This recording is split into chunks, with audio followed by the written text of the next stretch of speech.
नमस्कार मित्रों,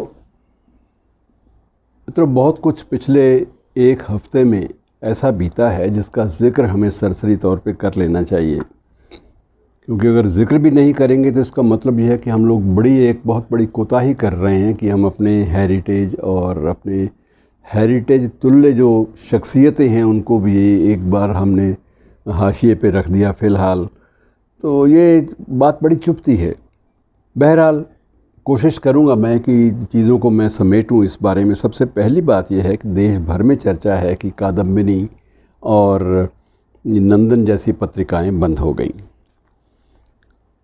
दोस्तों, अब हंगामों के दिन नहीं रहे कि अब वो दुष्यंत का शेर है ना कि इस शहर में अब कोई बारात हो या वारदात, किस शहर में अब कोई बारात हो या वारदात, अब किसी भी बात पर खुलती नहीं हैं खिड़कियाँ। हमारी हालत एक ऐसी हो गई है कि कई बार लगता है कि कहीं हम पर इनसेंसिटिविटी का, संवेदनहीनता का आरोप चस्पा ना हो जाए, और उसी डर के मारे, मैं नहीं चाहता कि ये चस्पा हो, उसी डर के मारे मैं उससे उबरने के लिए कुछ एक बातों का जिक्र बड़ा ज़रूरी समझता हूँ। दुष्यंत को हमने याद किया रिसेंटली पिछले एपिसोड में, और अब इन पत्रिकाओं को याद करते हैं। तो पत्रिकाओं का कोई एक अच्छा वक्त होता तो उन पर एक अच्छा भला मरसिया लिखा जा सकता था। मरसिया इसलिए ज़रूरी हो जाता है कि हम बातचीत में, चलिए मरसिया तो एक शैली है कविता की, तो उसकी बजाय बेहतर ये है कि बातचीत कर ली जाए, गुफ्तगू कर ली जाए। और गुफ्तगू भी मित्रों याद आया, गुफ्तगू कहाँ होती है। अब वो ज़माना गया कि जब आप कानाफूसी करते थे। अब आपको कानाफूसी या गुफ्तगू के लिए भी एक डिस्टेंस मेंटेन करना पड़ता है, एक दूरी बना के रखनी पड़ती है, और दूरी बनाने के बाद गुफ्तगू नहीं रह जाती, और जो सिलसिला है बातचीत का या कानाफूसी का, वो सिलसिला भी ख़त्म हो जाता है।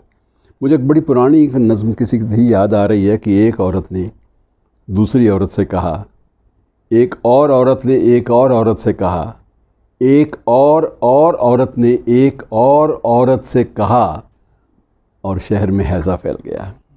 कभी ये भी एक वक्त था कि ऐसी नज़में लिखी जाती थी। दूसरी मुझे याद आती है लखनऊ की बेगमों की। जब सेकंड वर्ल्ड वार लगी तो बड़ा लंबा अरसा चली। फर्स्ट वर्ल्ड वार भी बहुत लंबा अरसा खींच गई थी।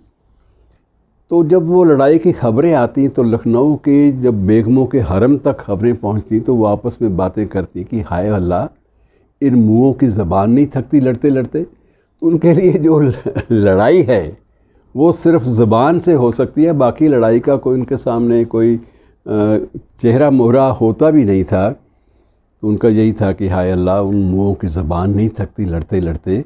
तो ये सिलसिले ऐसे हैं मित्रों जिन हालात से हम गुज़र रहे हैं। दुआ करें कि इन हालात में हमारे अंदर इनसेंसिटिविटी का जज्बा ना पैदा हो, हम सेंसिटिव बने रहें, ये बहुत ज़रूरी है। अब पत्रिकाएँ बंद हुई, थोड़ा सा जिक्र मैं इसका अतीत में जाना चाहूँगा। इससे पहले धर्मयुग बंद हुआ, और उससे पहले इलस्ट्रेटेड वीकली ऑफ इंडिया बंद हुई। इलस्ट्रेटेड वीकली ऑफ इंडिया के साथ भी खुशवंत सिंह जैसे एडिटर्स का नाम जुड़ा हुआ था, और कई बार ये भी होता था कि एडिटर के नाम के साथ ये अखबार या मैगज़ीन बिक जाती थी। और एक वक्त मुझे याद है, ऐसा भी आया जबकि इलस्ट्रेटेड वीकली ऑफ इंडिया की जो प्रकाशन संख्या है प्रतियों की, वो 2.5 लाख तक पहुंच गई थी। उस वक्त 2.5 लाख किसी एक पत्रिका का छपना, इसका मतलब यह है कम से कम उसके पाठकों की संख्या, क्योंकि औसतन एक पत्रिका जो है वो, अगर हम लाइब्रेरीज़ को भी, उस वक्त लाइब्रेरीज़ भी काफ़ी एक्टिव होती थी, लाइब्रेरीज़ को बीच में गिन लें तो 10 की एवरेज लगाइए कि एक पत्रिका को 10 लोग पढ़ते हैं, तो उस लिहाज से 25-30 लाख पाठक सिर्फ weekly off India, illustrated weekly off India के पाठक थे। और कमोबेश यही सिलसिला धर्मयुग के साथ था। धर्मवीर भारती के साथ ऐसा एक तादातम्य हो गया था मैगज़ीन का कि उसका विकल्प या उसका जो पर्यायवाची बन गए थे धर्मवीर भारती के। धर्मवीर भारती हैं, धर्मयुग है उनका, और धर्मयुग से जो है अहमियत देखिए चीज़ों की कि इनमें छपना जो है, लोग अपने बायोडाटा में इसका प्रयोग करते थे कि मेरी रचनाएं धर्मयुग में छपी हैं, मेरी रचनाएं इलस्ट्रेटेड वीकली ऑफ इंडिया में छपी हैं, मेरी रचनाएं ईव्स वीकली में छपी हैं। कितने ही मैगज़ीन थे जो हमारी कल्चरल, सांस्कृतिक जो हमारी बुनावट है उसमें मदद करते थे। अब धर्मयुग में क्या था उसमें कोई धार्मिक बातें नहीं होती थी, मैं सबसे बड़ी बात आपको बता रहा हूँ। लेकिन इसके साथ साथ ये भी था कि उसमें कला, संस्कृति और साहित्य, इन तीनों विषय, इसके साथ साथ माइथोलॉजी, इन चारों विषयों के बारे में इतनी रोचक सामग्री इस ढंग से दी जाती थी कि पाठक उनको छोड़े बिना रह नहीं सकता था। और लोग अक्सर इंतज़ार करते थे कि ये मैगज़ीन कब आएगी, अगला सप्ताह कब आएगा। और अगले सप्ताह की इंतज़ार, जैसे बशीर बद्र साहब का शेर है ना कि वो इसी उम्मीद पर बालों को चांदी कर लिया मैंने, इसी उम्मीद पर बालों को चांदी कर लिया हमने, न जाने गर्मियाँ कब आएंगी, कब छुट्टियाँ होंगी। तो ये सादगी भरे शेर, तो ये लोग इंतज़ार करते थे इन चीज़ों का कि धर्मयुग कब आएगा, वीकली कब आएगी, फेमिना कब आएगी, ईव्स वीकली कब आएगी।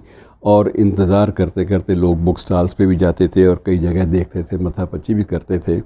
अब ये बात अलग है कि वो चीज़ें बंद हो गई तो कोई तूफ़ान भी नहीं आया। ऐसा नहीं हुआ कि दुनिया ज़िंदगी ठहर गई हो, ज़िंदगी उसके बाद आगे बढ़ती गई और तब तक बढ़ती गई जब तक साप्ताहिक हिंदुस्तान, सारिका, नई कहानियाँ, ऐसी पत्रिकाएं भी निरंतर चर्चा में बनी रहीं। लेकिन क्या हुआ, अब कादम्बनी ले देकर कादम्बनी और नवनीत रह गए थे, अब अकेला नवनीत बचा है। नवनीत भी इसलिए बचा है कि साथ में के.एम. मुंशी साहब का, कन्हैयालाल मानिकलाल मुंशी का नाम जुड़ा हुआ है और उनके भारतीय विद्या भवन का नाम जुड़ा हुआ है। वो एक संस्थान जो है उसको चला रहा है। इसी तरह से गीता प्रेस गोरखपुर की मैगज़ीन कल्याण, उसके पाठकों की संख्या भी लाखों में होती थी। लेकिन अब ये सारी चीज़ें एकदम से हाशिए पर फेंक दी गई। वजह, कारण अलग अलग हैं। जो बड़े घराने चलाते थे, बेनेट कोलमैन एंड कंपनी जो चलाती थी मैगज़ीन्स, उनका सबसे बड़ी उनकी दलील थी कि इनमें घाटा जो है वो निरंतर बढ़ता जा रहा है।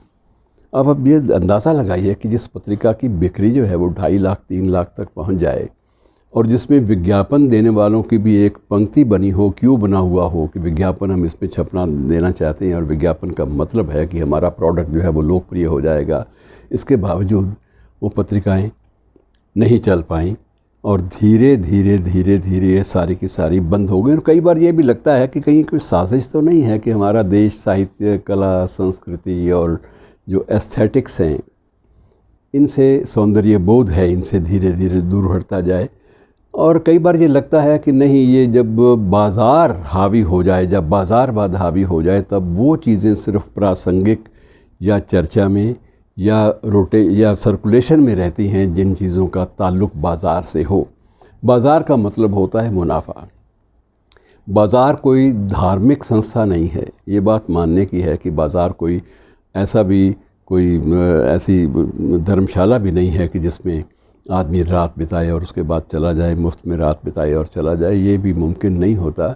लेकिन बहुत सारे मुद्दे जुड़े हुए हैं जिनसे हमें ज़रूर थोड़ा सा वाबस्ता होना चाहिए कि आज कादम्बनी बंद हुई या नंदन बंद हुआ तो बहुत लोगों को तकलीफ़ हुई कि अब हम लोग बुक स्टॉल पे जाते थे, इंतज़ार करते थे, अब क्या करें, किधर जाएं, कौन सी मैगज़ीन्स पढ़ें, कौन सी पत्रिका पढ़ें।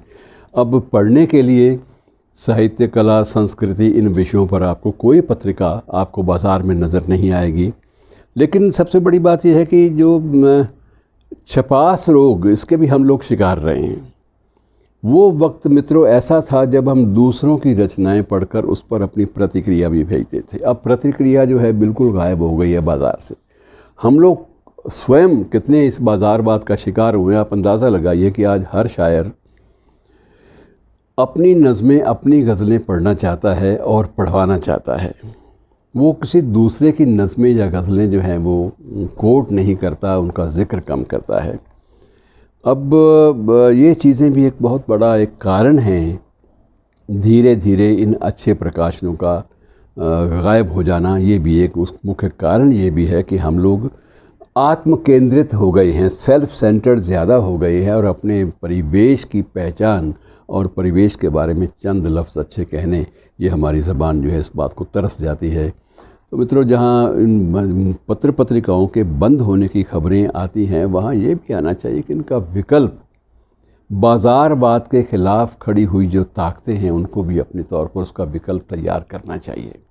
बहुत सारी ऐसी संस्थाएं हैं, कला संस्कृति से जुड़ी हुई बहुत सारी फाउंडेशंस हैं जो इन कमियों को पूरा कर सकती हैं। उनके पास फंडिंग की कमी नहीं है, लेकिन कुछ एक हमें अपनी आदतें भी बदलनी होंगी, हमें भी चीज़ें ख़रीद कर पढ़ने की आदत डालनी चाहिए। कोई किताबें जब छपती हैं तो उसके बाद उस किताबों को ख़रीद कर पढ़ें।